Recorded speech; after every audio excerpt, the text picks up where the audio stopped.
यकजहती कर रहे हैं। इस बारे में मजीद भी बात करेंगे। क्वेटा से अभी आपको अहम खबर देंगे। इमरान खान के खिलाफ मुकदमा इखराज की दरखास्त पर समाअत।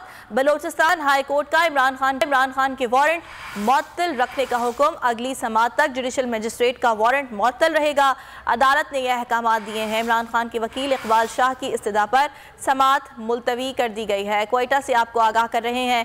इमरान खान के खिलाफ मुकदमा इखराज की दरखास्त पर समाअत हुई है। गजनफर अली हमारे साथ मौजूद हैं। इस बारे में मजीद उनसे जानेंगे। गजनफर, अपडेट कीजिएगा।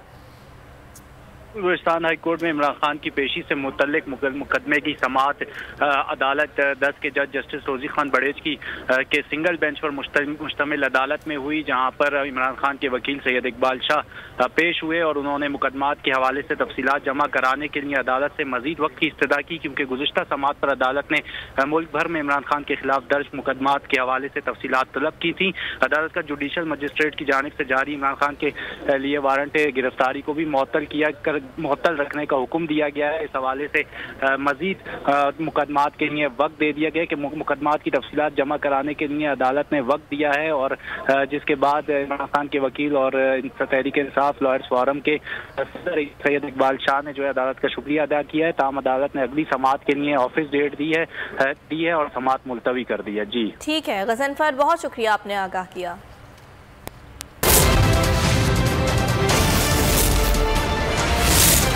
करेला दादा जान को खाना पड़ेगा।